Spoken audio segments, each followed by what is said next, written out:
ओम शांति।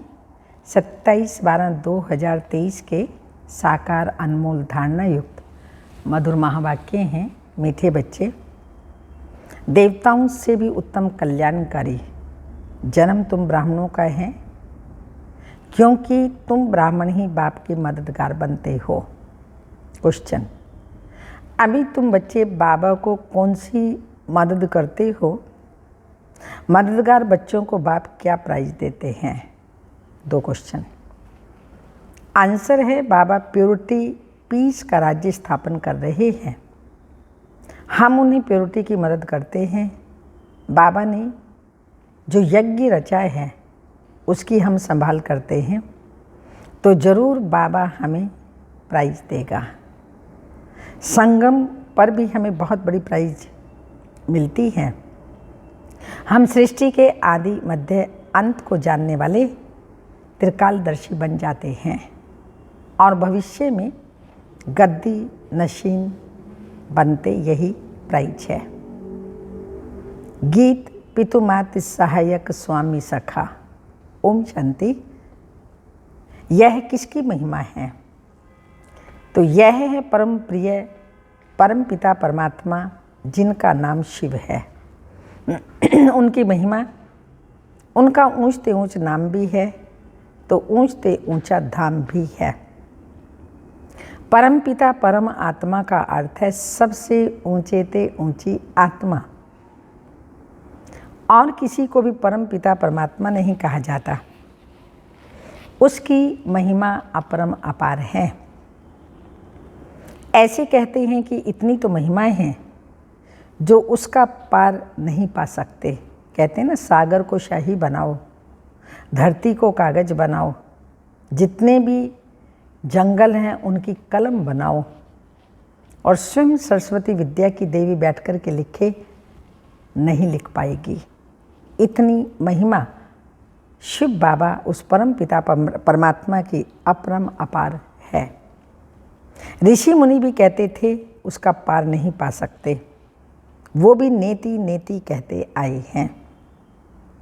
अब बाबा स्वयं आकर अपना परिचय देते हैं। क्यों? बाबा का परिचय तो होना चाहिए ना, तो बच्चों को परिचय मिले कैसे? स्वयं भू स्वयं आकर के अपना परिचय देता है।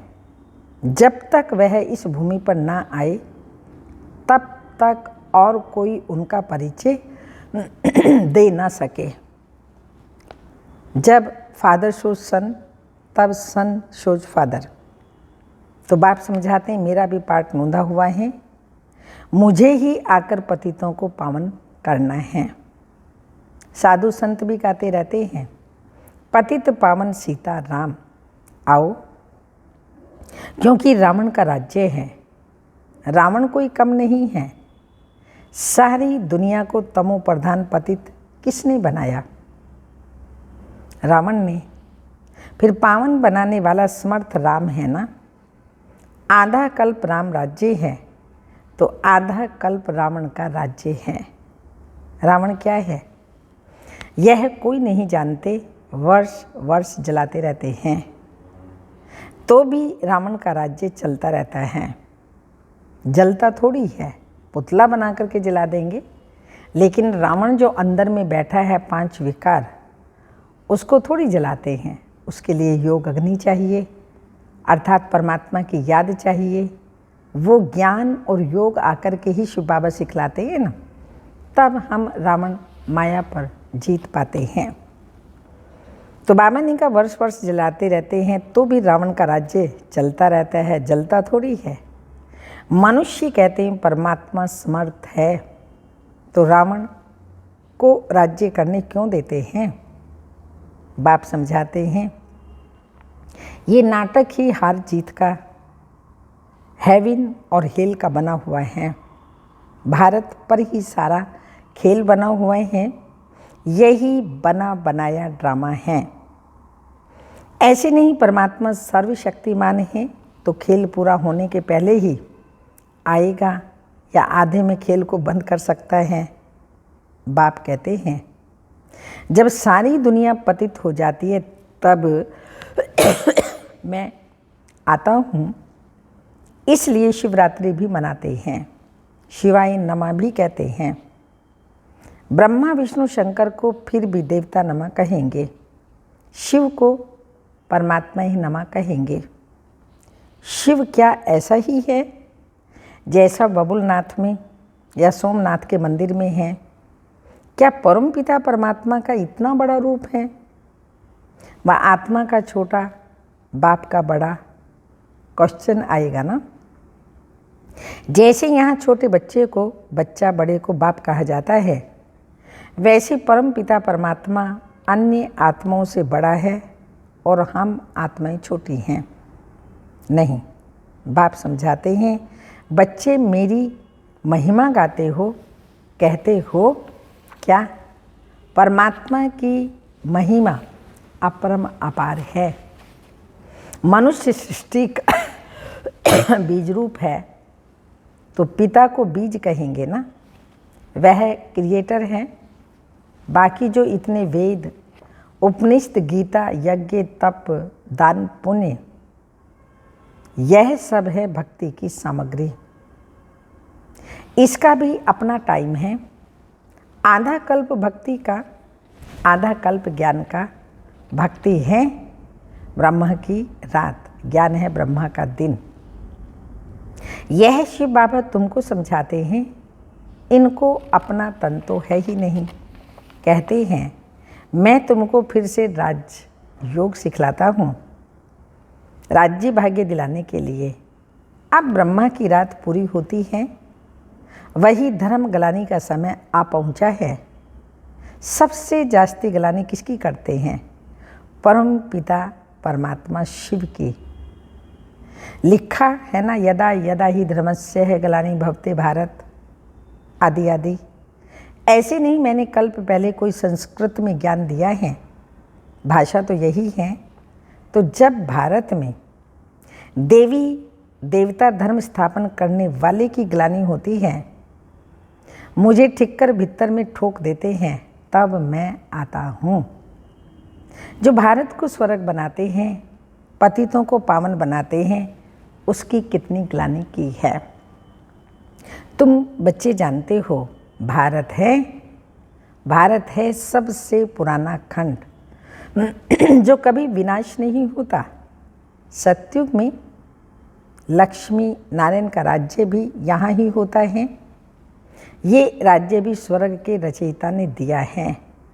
अब तो वही भारत पतित है, तब फिर मैं आता हूँ, तब तो उनकी महिमा गाते हैं, शिवाय नमः। इस बेहद के ड्रामा में हर एक आत्मा का पार्ट नोंधा हुआ है, जो रिपीट होता है, जिससे ही कोई टुकड़ा निकाल हद का ड्रामा बनाते हैं। अभी हम ब्राह्मण हैं, फिर देवता बनेंगे। यह है ईश्वरीय वर्ण। यह है तुम्हारा 84वें जन्म का अंत। इसमें चारों वर्ण का तुमको ज्ञान है, इसलिए ब्राह्मण वर्ण सबसे ऊंच है। परंतु महिमा व पूजा देवताओं की होती है। हम बन रहे हैं ना अभी देवता, इसलिए अभी पूजा नहीं होती। जब बनती है कोई भी चीज़ कोई नहीं जानते, लेकिन बन करके तैयार हो जाती है तब सबको सुंदर लगती है, अच्छी लगती है, तब उसकी महिमा भी की जाती है। ब्रह्मा का मंदिर भी है, परंतु कोई को पता नहीं है कि इसमें परमात्मा आकर भारत को स्वर्ग बनाते हैं। जब स्थापना हो रही है तो विनाश भी चाहिए, इसलिए कहते हैं कि यह रुद्र ज्ञान यज्ञ से विनाश ज्वाला निकली। अब वही बाप बच्चों को समझा रहे हैं, मीठे बच्चे, अब यह तुम्हारा अंतिम जन्म है। मैं तुमको फिर से स्वर्ग का वर्षा देने आया हूँ, तुम्हारा हक है। परंतु जो मेरी श्रीमत पर चलेंगे उनको मैं स्वर्ग की प्राइज दूंगा। उन्हें ही पीस प्राइज आदि मिलती है, परंतु बाप तो तुम बच्चों को स्वर्ग की प्राइज देते हैं। कहते हैं मैं नहीं लूँगा, मैं तुम्हारे द्वारा स्थापना कराता हूँ तो तुमको ही दूंगा। तुम हो शिव बाबा के पोतरे, ब्रह्मा के बच्चे। इतने बच्चे तो प्रजापिता ब्रह्मा ही अडॉप्ट करते होंगे। ये ब्राह्मण जन्म तुम्हारा सबसे उत्तम है, ये कल्याणकारी जन्म है। देवताओं का जन्म या शूद्रों का जन्म कल्याणकारी नहीं है। यह तुम्हारा जन्म बहुत कल्याणकारी है, क्योंकि बाप का मददगार बन सृष्टि पर प्योरिटी पीस स्थापन करते हैं। वो इनाम देने वाले थोड़ी जानते हैं, वो तो कोई अमेरिकन आदि को दे देते हैं। बाप फिर कहते हैं मेरे मददगार बनेंगे, हाँ, जो मेरे मददगार बनेंगे मैं उनको प्राइज दूंगा। प्योरिटी है तो सृष्टि में पीस प्रोस्पेरिटी भी है। ये तो वैशाल्य है। सतयुग है शिवाल्य, शिव बाबा ने स्थापन किया। साधु सन्यासी भी हठ योगी हैं। गृहस्थ धर्म वालों को सहज राजयोग तो सिखा नहीं सकते, भला 1000 बार गीता महाभारत पढ़ें। यह तो सबका बाबा है। सभी धर्म वालों को कहते हैं कि अपना बुद्धि योग एक मेरे से लगाओ। मैं भी छोटा सा बिंदु हूँ, इतना बड़ा नहीं हूँ। जैसी आत्मा वैसा ही मैं परमात्मा हूँ। रूप में जैसी आत्मा ही है वैसे शिव बाबा परमात्मा हैं। आत्मा भी यहाँ भ्रकुटी के बीच में रहती है। इतनी बड़ी होती तो यहाँ बैठ कैसे सकती।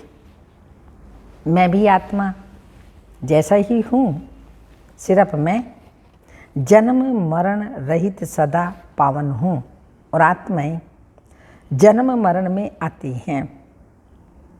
पावन से पतित, पतित से पावन होती हैं।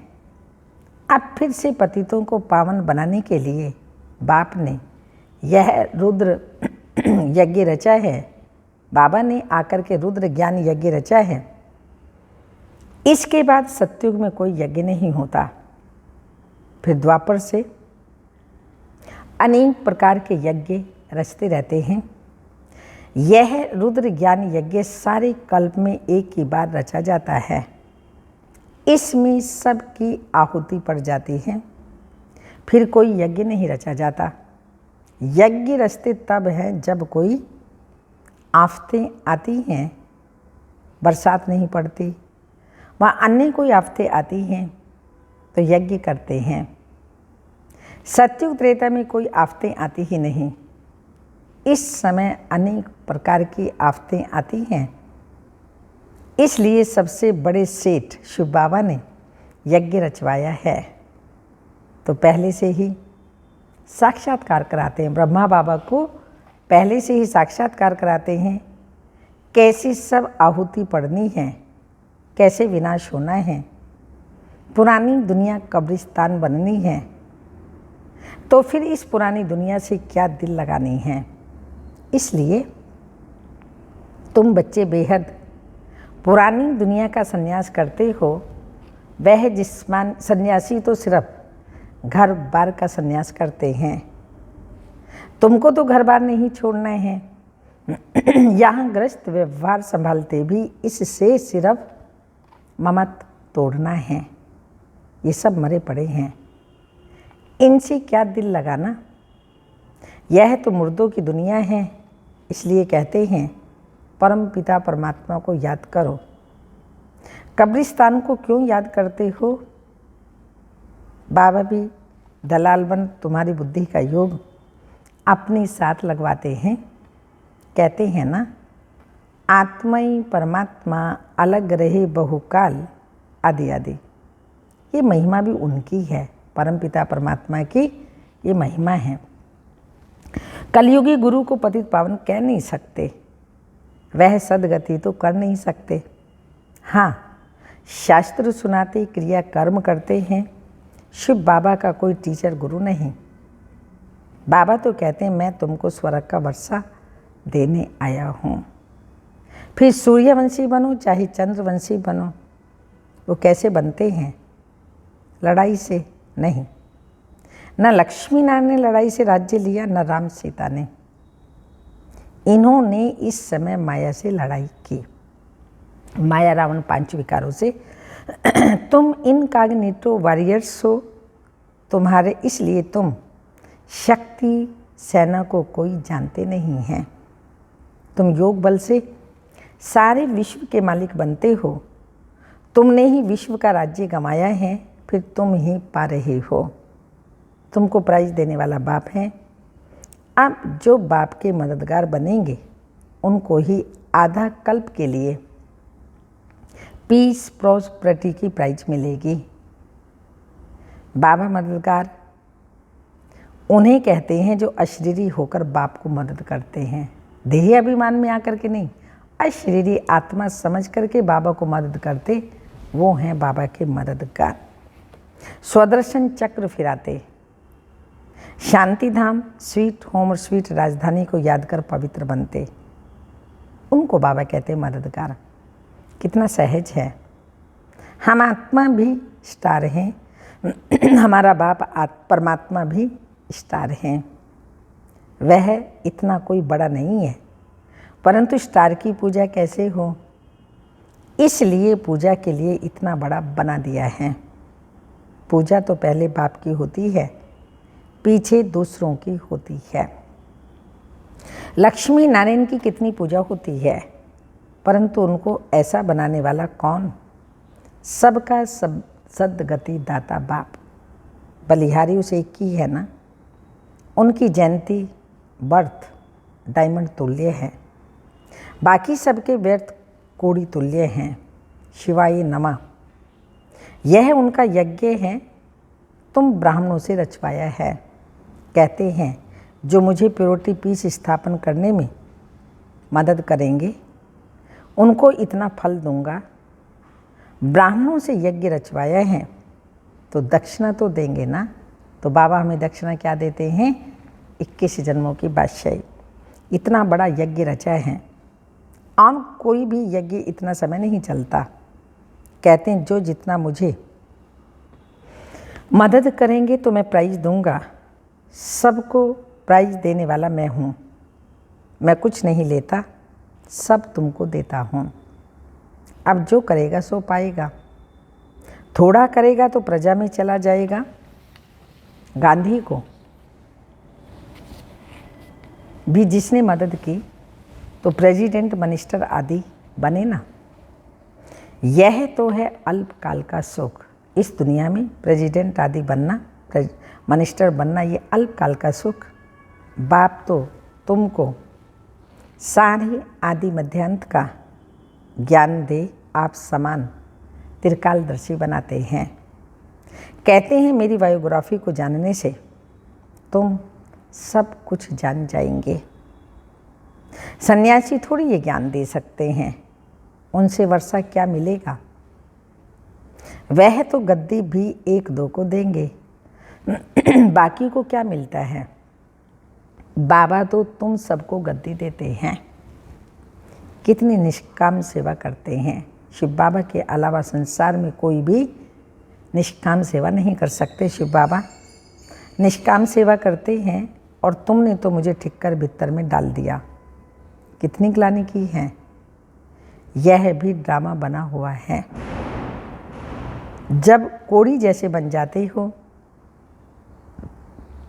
तब तुमको हीरे जैसा बनाता हूँ। मैंने तो अनगिनत बार भारत को स्वर्ग बनाया है, फिर माया ने नरक बनाया है। अब अगर प्राप्ति करनी है तो बाप के मददगार बन सच्ची प्राइज ले लो। इसमें प्योरिटी फर्स्ट है। पवित्र बनने की मदद करेंगे तो बाबा ने कहा प्राइज मिलेगी, तो प्योरिटी फर्स्ट है। बाबा सन्यासियों की भी महिमा करते हैं, वह भी अच्छे हैं जो पवित्र रहते हैं। यह भी भारत को गिराने से बचाते हैं, नहीं तो पता नहीं क्या हो जाता।